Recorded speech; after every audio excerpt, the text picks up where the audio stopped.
are standing strong and united and providing unprecedented support for Ukraine. And he wanted less NATO, but he has got exactly the opposite, more NATO. In response to Russia's illegal war, Finland and Sweden decided to apply for NATO membership, which will double the length of NATO's border with Russia. At the NATO summit in Madrid last June, all allies took the historic decision to invite Finland and Sweden to join. Both countries have addressed Turkey's legitimate security concerns and delivered on their commitments under the trilateral memorandum agreed in Madrid. Turkey is now ready to ratify Finland's membership of NATO. I welcome that decision, and I look forward to the Grand National Assembly ratifying Finland's accession before the upcoming Turkish general election. I also welcome that the Hungarian Parliament will vote on Finland next week. The most important thing is that both Finland and Sweden become full members of NATO quickly, not whether they join at exactly the same time. And I will continue to work hard to ensure that Sweden becomes a full member as soon as possible, because the accession of Finland and Sweden will make them safer, our alliance stronger, and demonstrate that NATO's door remains open. President Putin wants a different Europe. He sees democracy and freedom as a threat, and he seeks to control its neighbors. So even if the war in Ukraine ended tomorrow, the security environment has changed for the long term. Putin's invasion last year was a shock, but it was not a surprise. It was the culmination of a pattern of aggressive action. And in response, since Russia's illegal annexation of Crimea in 2014, NATO has implemented the largest reinforcement of collective defense in a generation. So when Russian tanks rolled into Ukraine, we were ready. Within hours, we activated our defense plans from the Baltic to the Black Sea. We put 40,000 troops under NATO command with a significant air and maritime presence, and doubled the number of NATO battle groups from 4 to 8. At the same time, NATO allies have provided Ukraine with significant support, supplying advanced weapon systems and ammunition to help Ukraine defend itself and regain territory. We are also in the process of agreeing new capability targets for the production of battle-decisive ammunition and engaging with industry to ramp up production, to support Ukraine against Russia's aggression, and for our own defense. NATO is increasing the protection of critical national infrastructure, including undersea cables and pipelines. We have set up an undersea infrastructure coordination cell here at NATO headquarters and established a joint NATO-EU task force. At our summit in Madrid last June, NATO allies agreed a further fundamental shift in our deterrence and defense, with new plans assigning specific forces to defend specific allies, higher readiness, more stocks and more pre-positioned equipment, and even stronger command and control arrangements. We agreed a new strategic concept, the first in a decade, to guide our alliance in an era of strategic competition. It identifies Russia as the most significant threat to our security, along with the ongoing threat of terrorism, and makes clear that China challenges our interest, security and values. 2022 was the 8th consecutive year of increased defense spending across Europe and Canada. Last year, defense spending increased by 2.2% in real terms. Since allies agreed the defense investment pledge in 2014, European allies and Canada have spent an additional 350 billion extra on defense. Many allies have also announced significant defense spending increases since Russia's invasion. Now these pledges must turn into real cash, contracts and concrete equipment, because defense spending underpins everything we do. Since 2014, allies have increased defense spending and we are moving in the right direction. But we're not moving as fast as the dangerous world we live in demands. So while I welcome all the progress that has been made, it is obvious that we need to do more, and we need to do it faster. At our summit in Vilnius in July, I expect allies to agree a more ambitious new defense investment pledge, with 2% of GDP as a minimum to be invested in our defense. In this new and more contested world, we cannot take our security for granted. It is our security that underpins our prosperity and our way of life. Our latest polling shows that 82% of people across the 30 NATO allies believe it is important that North America and Europe work together for our shared security. And 61% agree that NATO membership makes an attack from a foreign nation less likely. NATO has enabled Europe and North America to live in peace for almost 75 years. But today's world is as dangerous as at any time since the Second World War. The years to come will be challenging, and NATO must continue to rise to the challenge. And with that, I'm ready to take your questions. Okay, we'll start with Reuters. Yeah. Andrew Gray from Reuters. Secretary General, can you tell us how many countries are currently meeting the 2% target according to your latest report?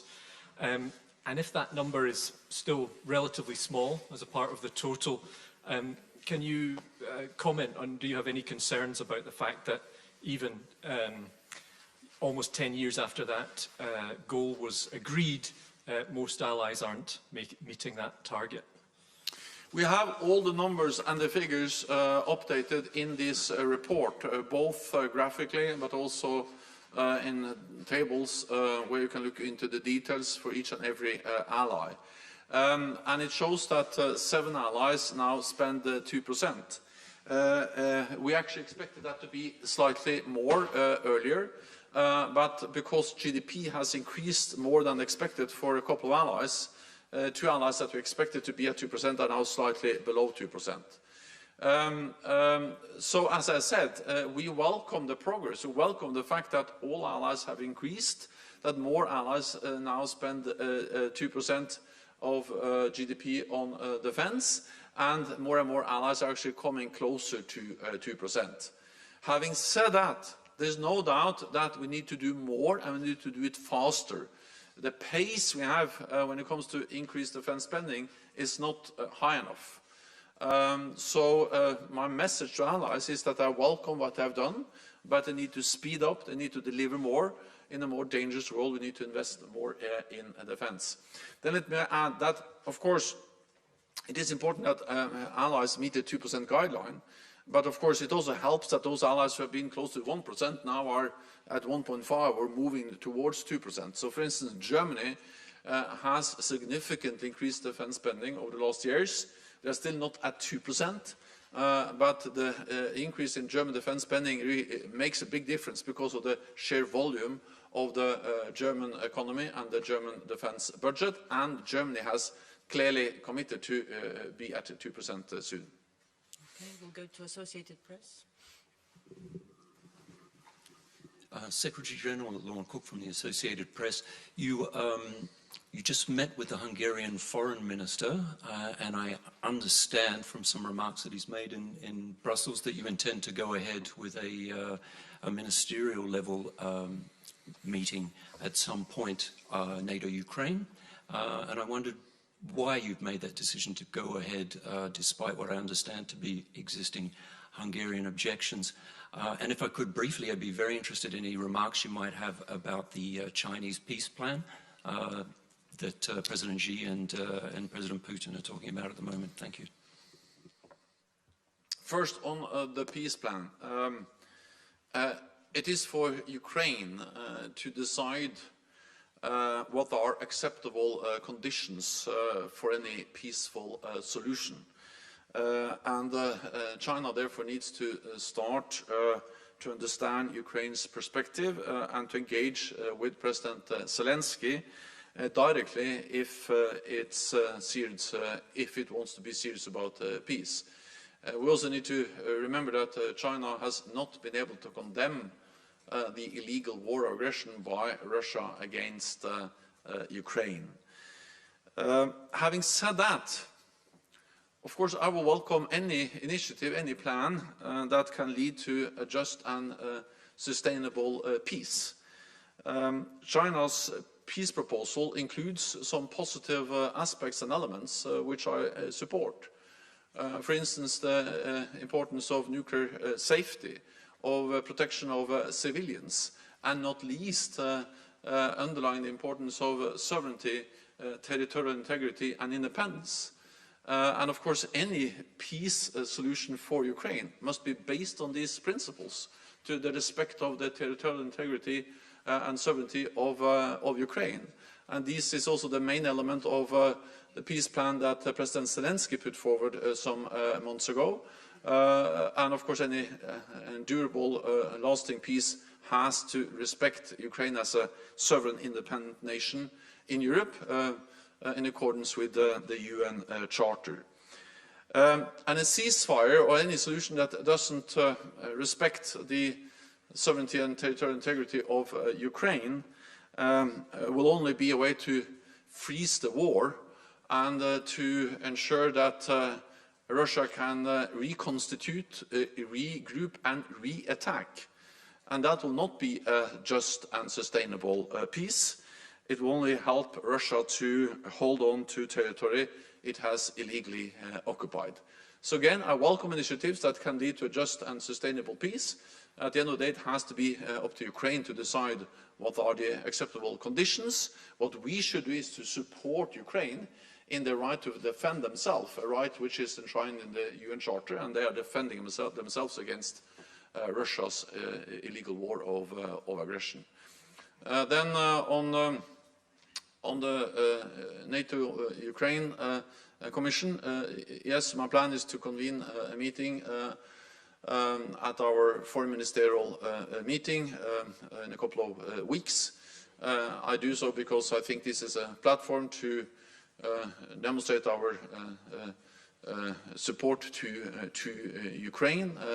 Ukraine is an enhanced opportunity partner, but at the same time I'm aware of the issues related to minorities, and this is an issue that has also been discussed directly with Ukraine in previous meeting, and I guess that will continue to be, I expect that to continue to be part of a dialogue with Ukraine. Politica.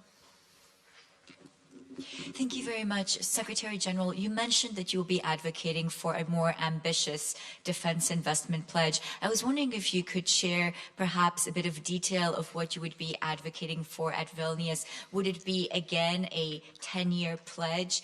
Will the number still be 2% just as a floor, or would you be advocating for a different number? Thank you.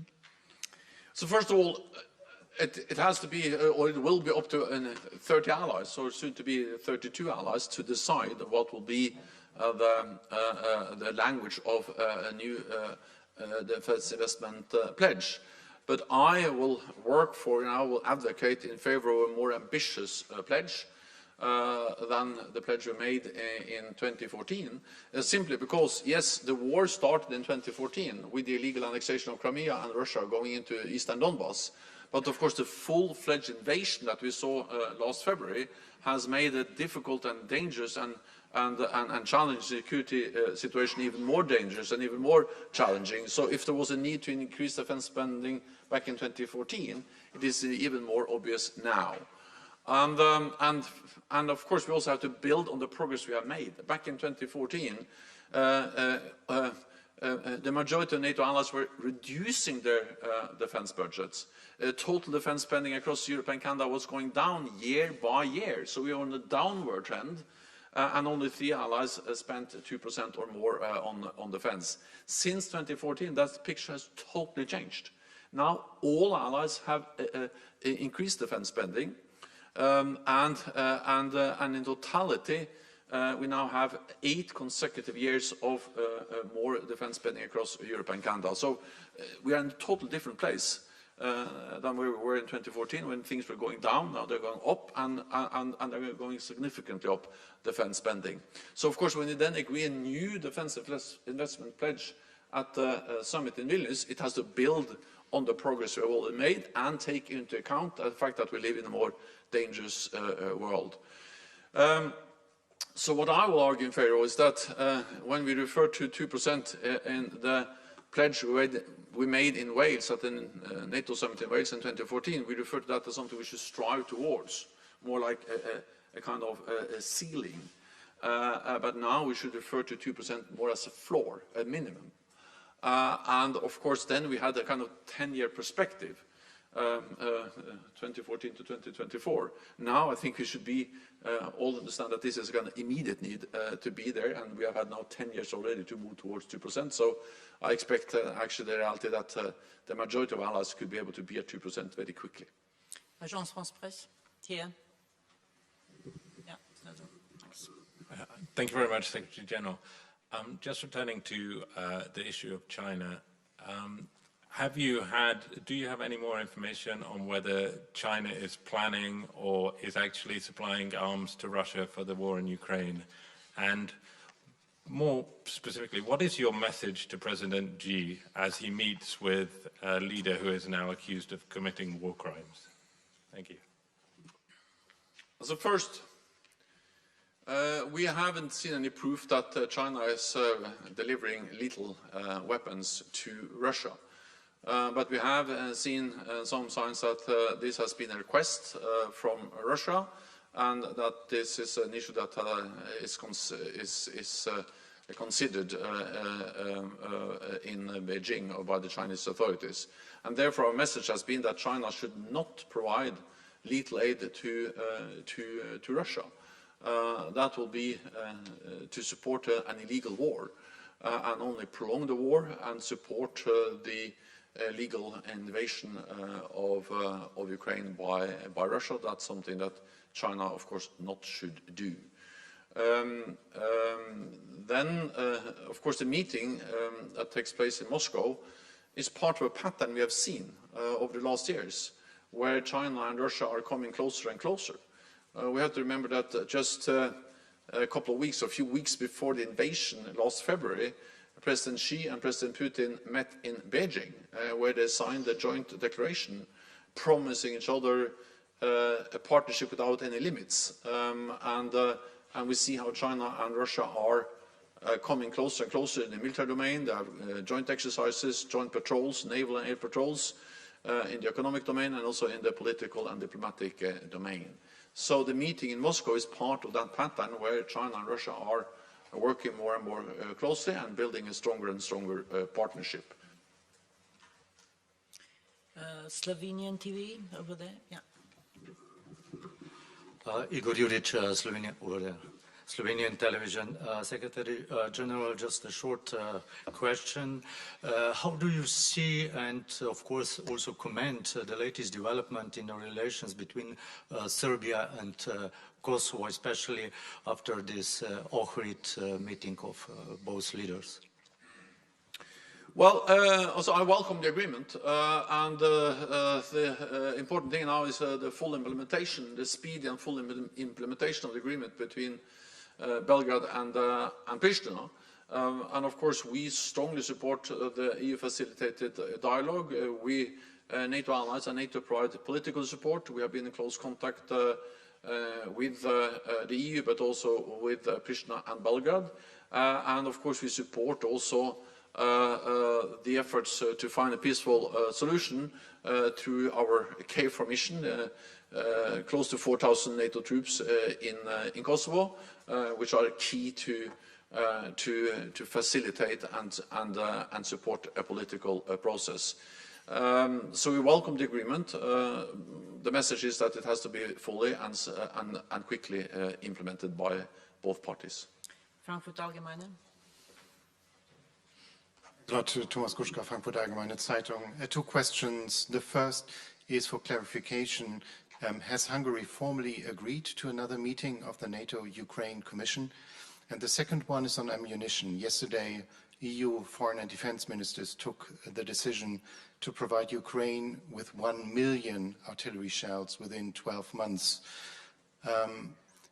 Commissioner Breton is also working with industry to get around bottlenecks in the production, hoping to speed it up. I'm just wondering, what specifically is NATO's role in speeding up delivery and production of artillery shells? What specifically can NATO do? Thank you. First, on the speeding up delivery, NATO has many tasks. So first of all, it's for us to set the guidelines, and we started last year to revise our guidelines, and not least for battle-decisive ammunition, which includes artillery shells, to ensure that allies started to ramp up production, both to replenish the stockpiles, which they have depleted to provide support to Ukraine, but of course also to be able to continue to deliver support to Ukraine. We met with the defense industry, we met with our armored directors, and the message was very clear: ramp up production. And I welcome that already several allies have signed contracts. Of course, that is a national decision to sign the concrete contracts with the industry. But we also do and have done for many years, including on ammunition. We are doing joint procurement, partly with groups of NATO allies, but also through the NATO Support and Procurement Agency. So joint procurement is something we have done for many years. We will continue to do joint procurement, including of ammunition. For instance, the NSPA now is working on both, or have projects both on artillery, but also air defense ammunition and other types of ammunition. So I welcome, of course, the fact that EU is now also engaging in joint procurement. But the most important thing is not whether the joint procurement is a group of nations, or EU, or the NATO procurement agency, or whether it's done by individual allies. The most important thing is that contracts are signed with the industry so production can be increased. And we have already seen more contracts being signed, and we welcome all the different initiatives in different formats for joint procurement, because we think that can help to speed up and also utilize the economy of scale. But again, it happens in different formats, including through the NATO Support and Procurement Agency. So far, NATO allies have delivered military support of 65 billion euros. A lot of that comes from the United States, but also Canada and European allies are providing significant military support to Ukraine, and this is not least to finance the delivery of ammunition.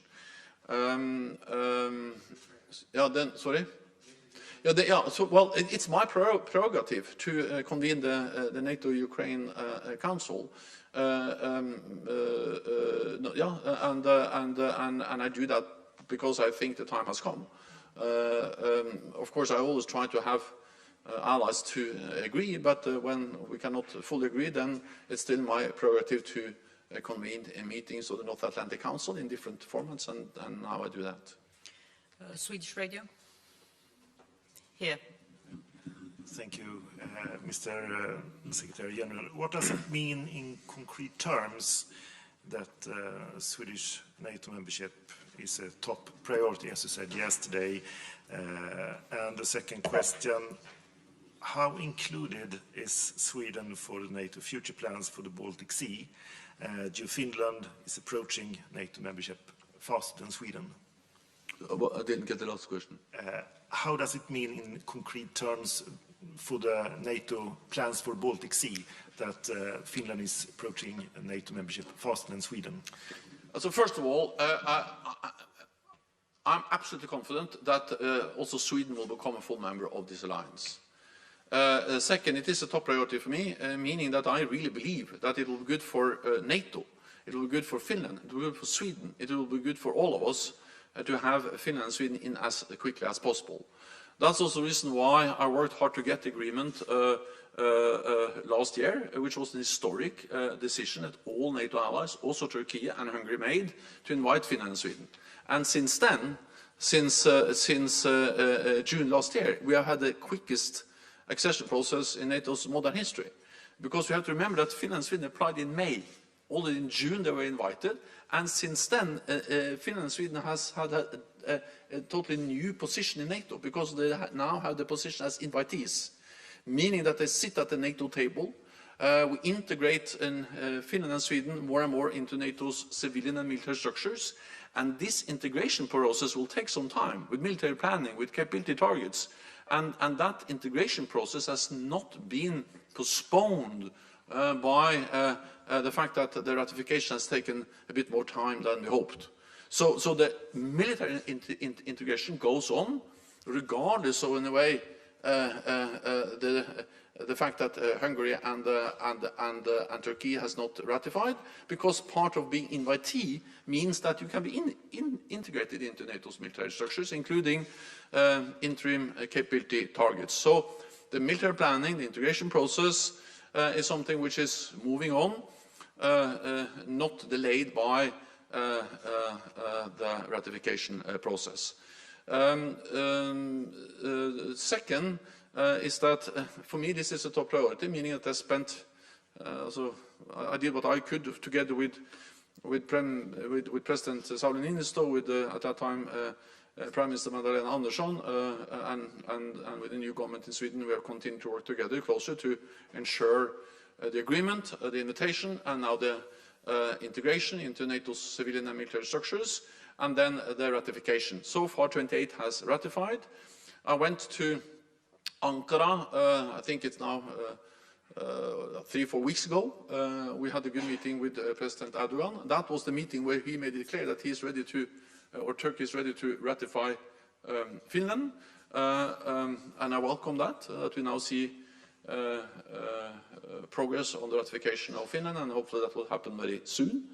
Then on Sweden, President Erdogan in the meeting agreed to restart the process, and also in the meetings of what we call the permanent mechanism, where Finland, Sweden, Turkey meet, and they met under my auspices here at the NATO headquarters a few days ago, and that also then led to the formal announcement of the decision to move on with the ratification of Finland.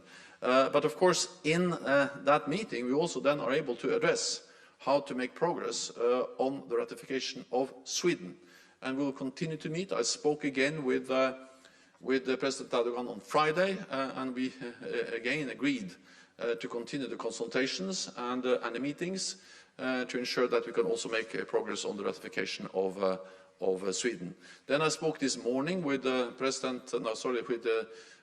Foreign Minister of Hungary, Petr Szijjártó, and he also confirmed that there will be a vote on the 27th of March in the Hungarian Parliament on the ratification of Finland, and we will continue then to work on making progress on the ratification of Sweden.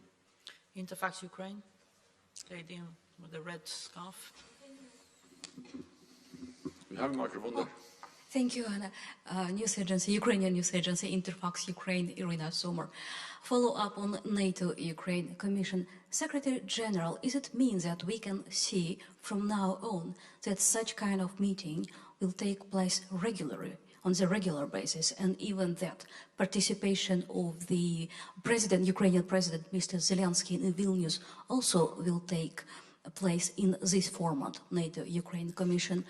And second question is, don't you think that time came to denounce NATO-Russia-Rome agreement, which established also NATO-Russia Council? Thank you. NATO allies worked for a meaningful dialogue with Russia for many, many years. Russia has walked away from that dialogue, so that's not functioning. It is not possible to have a meaningful dialogue with Russia. when they are conducting a legal war of aggression against Ukraine. But we used the NATO-Russia Council up till the invasion. We have to remember that we actually met in this building in January, just a few weeks before the invasion, to try to convince and to try to use all diplomatic and political channels to prevent President Putin, Russia, from implementing to follow through on their plans to invade Ukraine. So the NATO-Russia Council was an important instrument in our efforts to try to establish some kind of meaningful dialogue with Russia. We used it to try to prevent the invasion of Ukraine, but since the invasion, this has no meaning.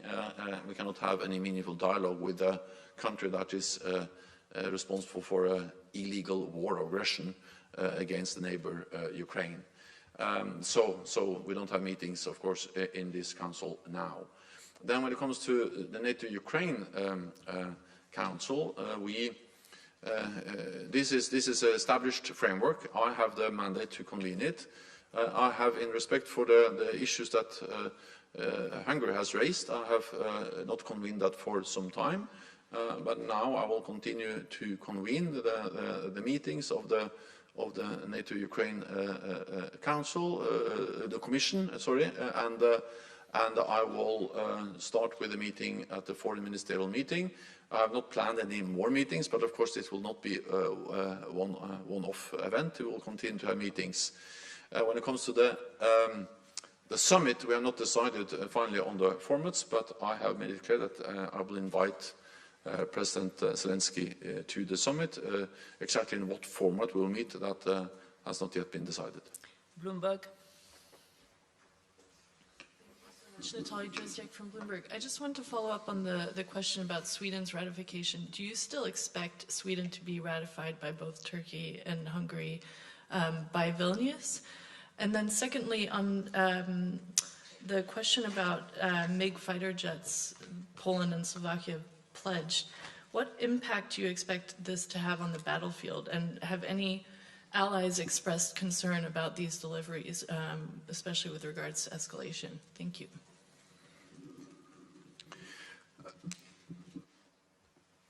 Well, on Finland, based on what has been announced both from Hungary and Turkey, the two allies that have not yet ratified the Finnish accession protocol, I expect that they can become members before the Turkish election, because Hungary has made it clear that they will vote on this in the Hungarian parliament on the 27th of March. So that's I base what I say on what they have publicly said and also told me. And also Turkey has made it clear that the plan is to ratify before the Turkish parliament goes into recess ahead of the Turkish election. Of course, I cannot guarantee on behalf of national parliaments. At the end of the day, it's national parliaments that make the decisions. And I've been a parliamentarian and also prime minister myself. I'm always very careful not speaking on behalf of parliaments. Parliaments are sovereign bodies. They make their own decisions, but at least that's what has been announced. And based on those plans and those announcements, Finland will be a member very soon and before the Turkish elections or before the Turkish parliament goes into recess based on what they have said. Then on Sweden, I will not give you any exact dates, but I will just tell you that this is a top priority, and I will work hard to ensure that also Sweden becomes a full member and that the ratification process can be finalized as soon as possible. That's the reason why I traveled to Ankara. That's the reason why I also spent some time in Stockholm, in Helsinki, and also convened the trilateral permanent mechanism here at NATO, and will continue to engage with all these countries to ensure that we have the quickest possible ratification also of Sweden. Answer? Gentleman, glasses? Yeah, thanks. Yes, sorry. Secretary General, in the Mediterranean, migration is reaching a level unseen since the 2015 crisis. Italy has recently linked this phenomenon with an intentional rational destabilization strategy. And as you know, the strategic concept states a 360 degrees approach to security and see the Med as a critical theater. Now, the question is, do you accept that the southern border can be at risk because of migration used as a hybrid weapon? And is NATO ready to do more in that area? And secondly, if I may, would you be available for a second mandate? I mean, for a prolongation again of your mandate, maybe? First, on the south. Well, NATO has significant presence in the Mediterranean and in the south to address instability, to fight terrorism, and we also support efforts of the European Union to deal with illegal migration. We, for instance, have a naval presence in the Aegean Sea to help to implement the agreement between Turkey and the European Union on illegal migration. I've been there since for several years.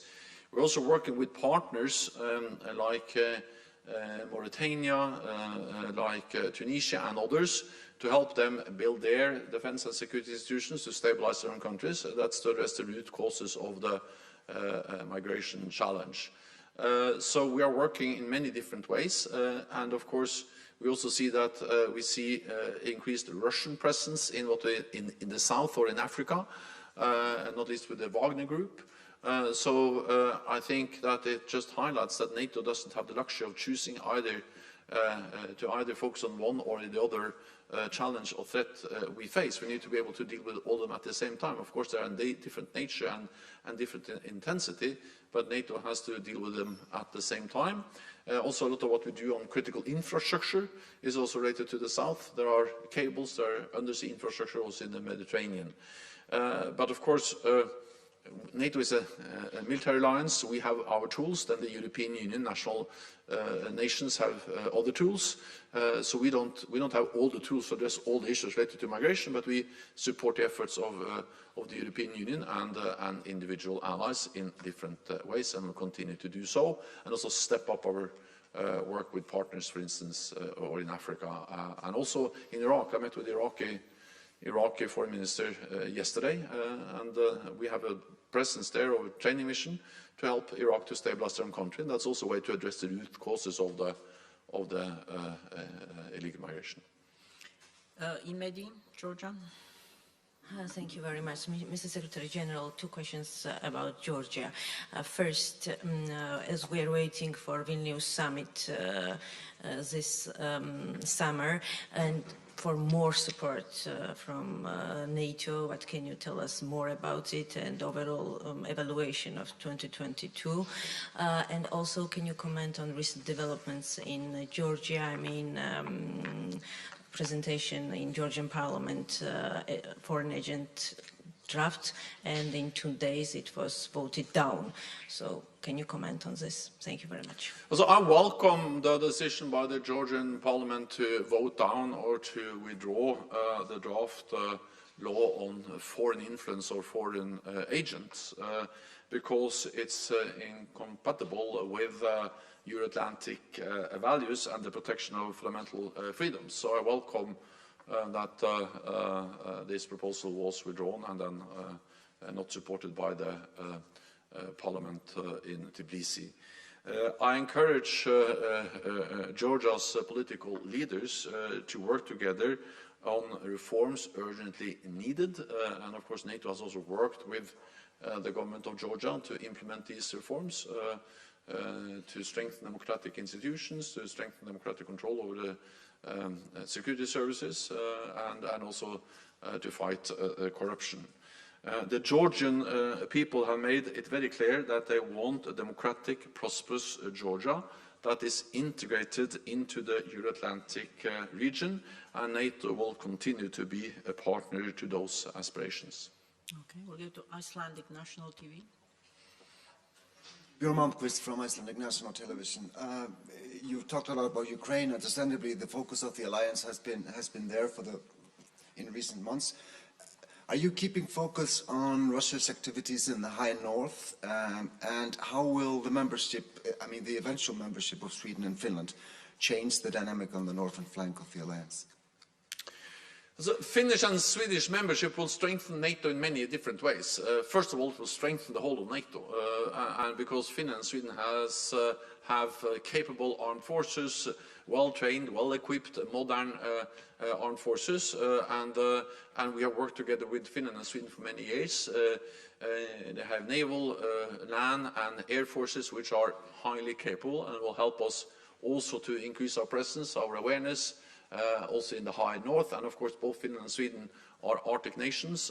They know how to operate under Arctic conditions, and it will also not least increase our ability to utilize the airspace in the high north and to operate across the borders in the Nordic region. So yes, that is important for the high north, for whole of NATO, but of course also, for instance, for the Baltic countries. If you just look at the map, you will see that reinforcement, the protection of the Baltic region, will be very different, and NATO will be in a much better place to do that with Finland and Sweden in. And therefore I welcome the fact that all allies have invited them, that Finland will very soon be ratified, based on what has been announced from Ankara and from Budapest, and then I will continue to work hard for the quickest possible ratification of also Sweden. Then the High North has mattered for NATO for many years, and therefore we have a significant presence there. We have several allies which are Arctic nations, including Iceland. We have presence in Iceland with NATO planes. Iceland is important also when it comes to monitoring, following the Russian military movements up in the high north, their submarines, their ships, their planes.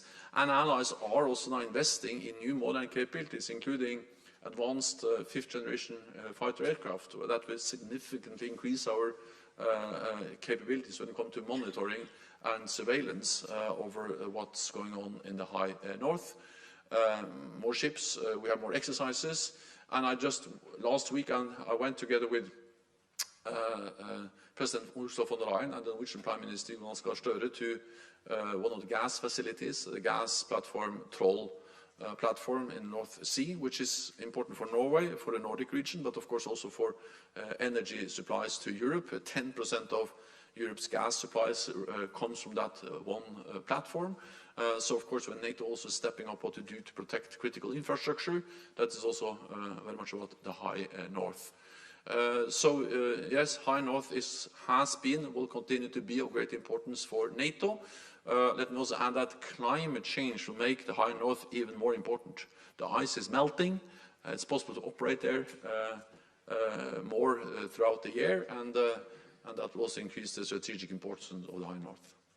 Thank you very much. I know there are more questions, but this is all we have time for now. However, you can pick up a hard copy of the annual report on your way out, and hope to see as many of you as possible at the annual media reception. Thank you. Okay.